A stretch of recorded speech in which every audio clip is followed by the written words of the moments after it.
আজকের একাদশ দ্বাদশ শ্রেণীর সমাজবিজ্ঞান প্রথম পত্রের চতুর্থ অধ্যায়ের সমাজবিজ্ঞানের মূল ও প্রত্যয়। এই অধ্যায় থেকে আমাদের আজকের আলোচনার বিষয় সংস্কৃতি এবং সভ্যতা। এগুলোর মধ্যে সংস্কৃতি এবং সভ্যতা নিয়ে আজকে আমাদের ক্লাসটি আলোচিত হবে। তাহলে এখন আমরা জানবো সংস্কৃতি সম্পর্কে। এই সংস্কৃতি প্রত্যয়টি সামাজিক বিজ্ঞানের একটি গুরুত্বপূর্ণ প্রত্যয় এবং এটি সমাজবিজ্ঞান এবং নৃবিজ্ঞানের সমানভাবে গুরুত্বপূর্ণ বটে।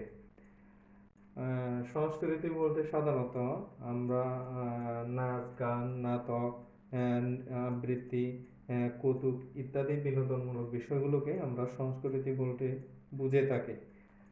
কিন্তু সমাজবিজ্ঞানে এই সংস্কৃতির প্রত্যয়টি সম্পূর্ণ ভিন্ন একটি অর্থে বোঝানো হয়ে থাকে এবং এই সংস্কৃতির ইংরেজি শব্দ হচ্ছে কালচার, যার অর্থ হচ্ছে সংস্কৃতি।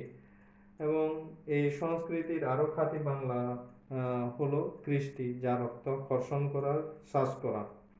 এই কালচার শব্দটি ল্যাটিন কলিরি থেকে এসেছে, কলিরি শব্দ থেকে এসেছে, ল্যাটিন শব্দ কলিরি থেকে, যার অর্থ মাটি চাষ করা। এবং ইংরেজি সাহিত্যে এই কালচার শব্দটি 1600 শতকের দিকে ফ্রান্সিস বেকন সর্বপ্রথম ব্যবহার করেন। এবং এই অর্থে আমরা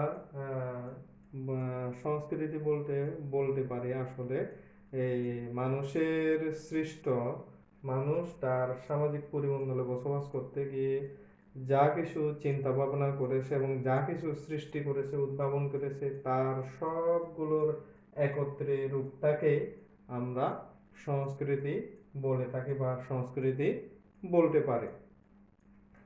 কিন্তু সমাজবিজ্ঞানী জোনসের মতে সংস্কৃতি হলো মানব সৃষ্ট সব কিছুর সমস্তই হলো সংস্কৃতি। মানব সৃষ্ট সব কিছুর সমস্তই হলো সংস্কৃতি, এটা বলেছেন সমাজবিজ্ঞানী জোনস। আবার এই সংস্কৃতির সম্পর্কে একেবারেই মোটামুটি সর্বজন গ্রহণযোগ্য সংজ্ঞা দান করেছিলেন কিন্তু নৃবিজ্ঞানী ইবি টেইলর। তিনি সংস্কৃতি বলতে বুঝিয়েছেন সমাজের সদস্য হিসেবে মানুষের অর্জিত জ্ঞান, বিশ্বাস, শিল্পকলা, নৈতিকতা, আইন, রীতিনীতি এবং অন্য যে কোনো দক্ষতা ও অভ্যাসের জটিল সমস্তই হলো সংস্কৃতি। এভাবেই কিন্তু ইবি টেইলর মূলত সংস্কৃতির মোটামুটি সবগুলো ধরনকে তার সংজ্ঞার মধ্যে নিয়ে এসেছিলেন। এই কারণে এটি সংস্কৃতির সবচেয়ে গ্রহণযোগ্য সংজ্ঞা বলা হয়ে থাকে। এরপরে এগুলোর আলোকে আমরা সংস্কৃতি বলতে পারি যে মানুষের দৈহিক এবং মানসিক চাহিদা পূরণের আর্থসামাজিক ব্যবস্থাপনায় মানুষের মধ্যে প্রচলিত নানাবিধ বিশ্বাস, অনুষ্ঠান, প্রতিষ্ঠান, কার্যাবলী, জ্ঞান, আইন, রীতিনীতি, নেতৃত্ব, শিল্প, সাহিত্য, ধর্ম ইত্যাদির সমন্বিত রূপকেই মূলত সংস্কৃতি বলা হয়ে থাকে। তাহলে আমরা সংস্কৃতি কি এখন জানতে পারলাম বা বুঝতে পারলাম। এরপরে আসতেছে এই সংস্কৃতির বৈশিষ্ট্যগুলো কি কি। সংস্কৃতির বৈশিষ্ট্যগুলোর মধ্যে আমরা দেখতে পাই সংস্কৃতি হলো জন্মগতভাবে প্রাপ্তির বিষয় না। সংস্কৃতি এটি অর্জন করতে হয়, সংস্কৃতি অর্জন করতে হয় এবং সংস্কৃতি সর্বজনীন এবং অংশগ্রহণমূলক একটি বিষয়। সংস্কৃতি হলো সর্বজনীন এবং অংশগ্রহণমূলক একটি বিষয়। 3 নম্বর বৈশিষ্ট্যের মধ্যে হলো সমাজ ব্যবস্থা এবং সামাজিক কাঠামোর মধ্যেই সংস্কৃতির সৃষ্টি হয়। সমাজ ব্যবস্থা এবং সামাজিক কাঠামোর মধ্যেই হলো সংস্কৃতি সৃষ্টি হয়। সমাজে যেমন পরিবর্তনশীলতা রয়েছে, যেমন সমাজ যেমন পরিবর্তনশীল, তেমনি সংস্কৃতিও প্রতিনিয়তই কিন্তু পরিবর্তিত হয় এবং প্রতিনিয়তই পরিবর্তিত হচ্ছে সংস্কৃতি। আরেকটা বৈশিষ্ট্য হলো সংস্কৃতি সমাজ দ্বারা নিয়ন্ত্রিত। সংস্কৃতির পুরোটাই সমাজ দ্বারা নিয়ন্ত্রিত। তারপরে আরেকটি বৈশিষ্ট্য হলো সংস্কৃতির মধ্যে দ্বন্দ্ব অনিবার্য। সংস্কৃতির মধ্যে প্রতিনিয়তই দ্বন্দ্ব লেগে থাকে, একেবারে অনিবার্য। এবং সর্বশেষ বৈশিষ্ট্যের মধ্যে আমরা দেখতে পাচ্ছি সংস্কৃতি হচ্ছে বিনিময়যোগ্য। একে অন্যের সংস্কৃতির সাথে এগুলো প্রতিনিয়ত বিনিময় হয়, বিনিময় হচ্ছে, এগুলো আমরা দেখতে পাই বা দেখে থাকি এই বিনিময়গুলো। এই গেল সংস্কৃতির বৈশিষ্ট্য। এরপরে আসতেছে সংস্কৃতির ধরন। সংস্কৃতিকে সাধারণত দুই ভাগে ভাগ করা হয়েছে। একটি হলো বস্তুগত সংস্কৃতি এবং আরেকটি হলো অবস্তুগত সংস্কৃতি। এখন বস্তুগত সংস্কৃতি কোনগুলো? মূলত মানুষের সৃষ্ট ব্যবহার্য জিনিসগুলোর মধ্যে যেগুলো মূলত দৃশ্যমান, দেখা যায়, ধরা ছোঁয়া যায়, এই বিষয়গুলো কিন্তু বস্তুগত সংস্কৃতি। যেমন কলম, এই হোয়াইট বোর্ড, এগুলো বই, যাবতীয় টেবিল চেয়ার, পোশাক আশাক যা কিছু মানুষ সৃষ্টি করেছে এগুলো পুরোটাই কিন্তু ধরা ছোঁয়া যাচ্ছে, দেখা যায়, এগুলো হলো বস্তুগত সংস্কৃতি। আবার সংস্কৃতির মানুষের সৃষ্টির যে বিষয়গুলো শুধু উপলব্ধি করার বিষয়, বুঝতে পারার বিষয়, এগুলোকেই কিন্তু অবস্তুগত সংস্কৃতি বলা হয়ে থাকে। যেমন চিন্তা, চেতনা, ধর্ম, নৈতিকতা, মূল্যবোধ, বিশ্বাস, প্রথা, রীতিনীতি, এই জিনিসগুলো কিন্তু মানুষের জ্ঞান, এগুলো কিন্তু মানুষের পুরোটাই সৃষ্টি করলেও মানুষগুলোর এগুলো কিন্তু উপলব্ধির বিষয়, অনুভূতির বিষয়। এ কারণে এগুলোকে বলা হয় সংস্কৃতির অবস্তুগত দিক বা অবস্তুগত ধরন। এ কারণে সংস্কৃতির ধরনের মধ্যে দুটো ধরনের কথা হলো বস্তুগত সংস্কৃতি, আরেকটা হলো অবস্তুগত সংস্কৃতি। এই গেল সংস্কৃতির ধরন। এরপরে আসতেছে, এখন আমরা জানবো সভ্যতা। সভ্যতা কি? মূলত সভ্যতার ইংরেজি শব্দ হচ্ছে সিভিলাইজেশন, এবং এই সিভিলাইজেশন শব্দটির অর্থ হচ্ছে সভ্যতা। এবং এই সিভিলাইজেশন শব্দটির অক্সফোর্ড ইংলিশ ডিকশনারিতে সিভিলাইজ শব্দটির অর্থ করা হয়েছে হলো বর্বর অবস্থা থেকে উদ্ধার, জীবনযাত্রার কলাকৌশল শিক্ষা, মানুষকে জ্ঞানে আলোকিত ও তার রুচি মার্জিত করা। এই অর্থে কিন্তু সভ্যতার সংজ্ঞাটি বা সিভিলাইজ শব্দটির অর্থ নির্ধারণ করা হয়েছে অক্সফোর্ড ইংলিশ ডিকশনারিতে। আবার বাংলা ভাষায় সভ্যতার আবিধানিক অর্থ হলো শিষ্টতা, সামাজিকতা, জীবনযাত্রা প্রণালীর উৎকর্ষতা। কাজে সভ্যতা শব্দের উৎপত্তি হয়েছে কিন্তু শোভা হতে।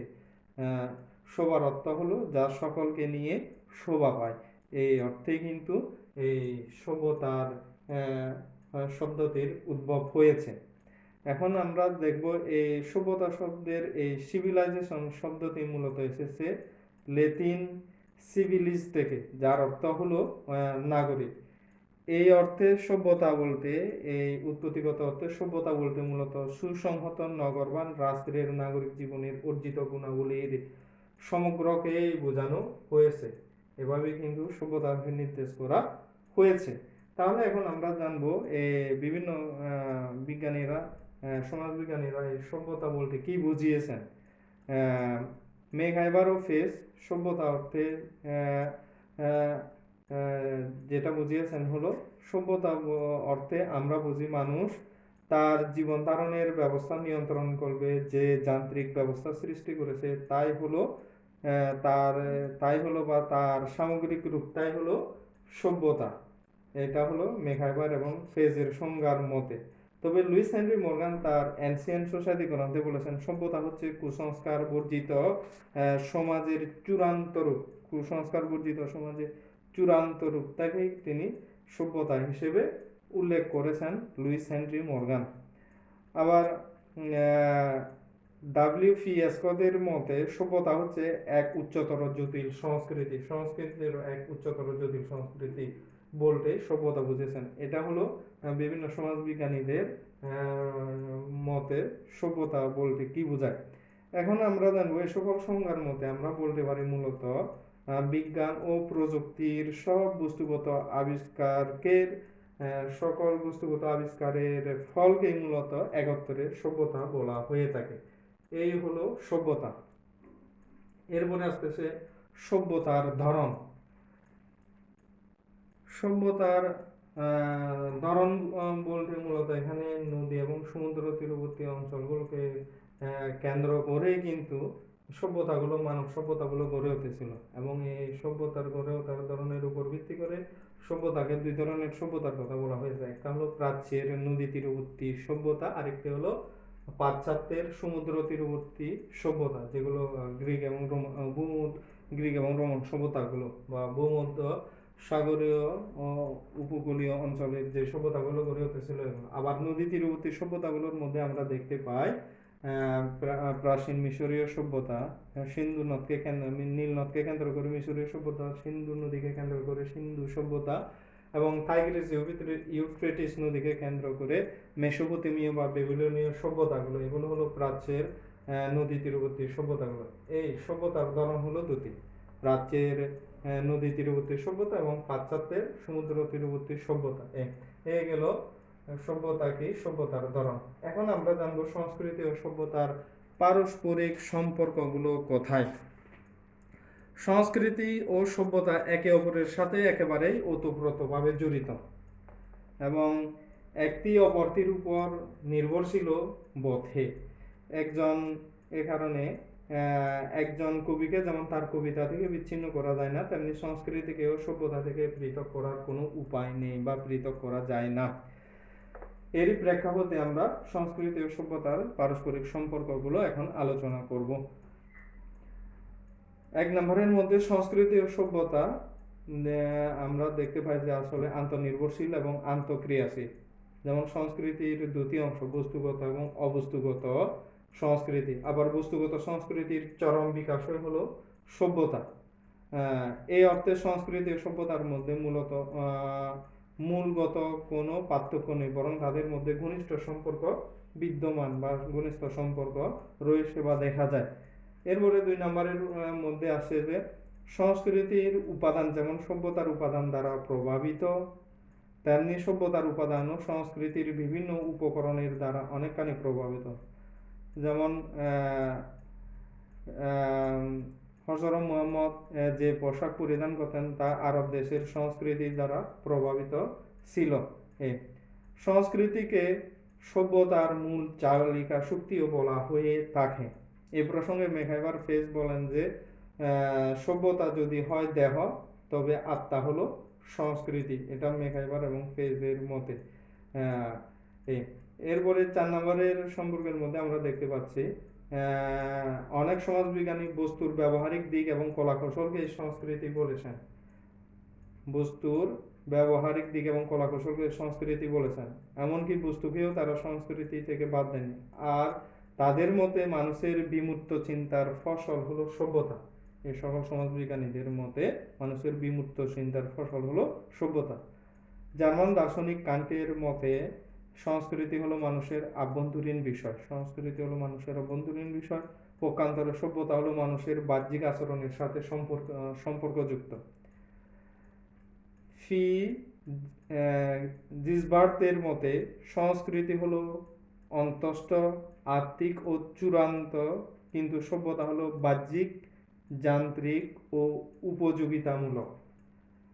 আবার কোন জাতির সভ্যতার উপাদান সরাসরি গ্রহণ করা যেতে পারে, কিন্তু সংস্কৃতির ক্ষেত্রে তা হয় না। যে কোনো জাতির সভ্যতার উপাদানগুলো সরাসরি গ্রহণ করা যেতে পারে, কিন্তু সংস্কৃতির ক্ষেত্রে তা হয় না। যেমন আমরা বর্তমানে এখনো পর্যন্ত পাশ্চাত্যের বিভিন্ন উপকরণগুলো, সভ্যতার বিভিন্ন উপকরণগুলো গ্রহণ করেছে, কিন্তু সংস্কৃতির সব উপাদানগুলো আমরা এখনো গ্রহণ করতে পারিনি বা গ্রহণ করিনি। এরপরে আসতেছে সংস্কৃতি হলো মানব প্রকৃতির প্রত্যক্ষ অভিব্যক্তি। সংস্কৃতি হলো মানব প্রকৃতির একেবারে প্রত্যক্ষ সরাসরি অভিব্যক্তি। পক্ষান্তরে সভ্যতা হলো মানব সৃষ্ট যাবতীয় যন্ত্রপাতি। সভ্যতা হলো মানব সৃষ্ট যাবতীয় যন্ত্রপাতি। এই হলো সংস্কৃতি ও সভ্যতার পারস্পরিক সম্পর্ক। তাহলে আমরা আজকের ক্লাসের মধ্যে আমরা জানতে পারলাম সংস্কৃতি কি, সংস্কৃতির বৈশিষ্ট্যগুলো কি, সংস্কৃতির ধরনগুলো কি, সভ্যতার ধরন কি, সংস্কৃতি ও সভ্যতার পারস্পরিক সম্পর্ক। এখান থেকে আমাদের এই বিষয়গুলো, সংস্কৃতি কি বা সংস্কৃতি বলতে কি বোঝায়, সংস্কৃতির বৈশিষ্ট্যগুলো কি, সংস্কৃতির কয়টি ধরন রয়েছে, বা বস্তুগত সংস্কৃতি কি, অবস্তুগত সংস্কৃতি কি, এই ধরনের করে জ্ঞানমূলক অনুধাবনমূলক প্রশ্নগুলো হয়। সভ্যতা কি, সভ্যতার ধরন কি এবং সংস্কৃতি ও সভ্যতার পারস্পরিক সম্পর্ক বা পার্থক্য ব্যাখ্যা করো, বিশ্লেষণ করো, এই ধরনের করে জ্ঞানমূলক অনুধাবনমূলক প্রশ্নগুলো হয়ে থাকে। কাজে আজকের এই ক্লাস থেকে এগুলো জেনে নিয়ে তোমাদেরকে পাঠ্য বই থেকে আরো এগুলো ভালো করে পড়তে হবে। জ্ঞানমূলক অনুধাবনমূলক এবং বড় প্রশ্নের সংস্কৃত সভ্যতার সম্পর্কগুলো ব্যাখ্যা করো, বিশ্লেষণ করো, এই বিষয়গুলো। তাহলে আজকে এই পর্যন্তই।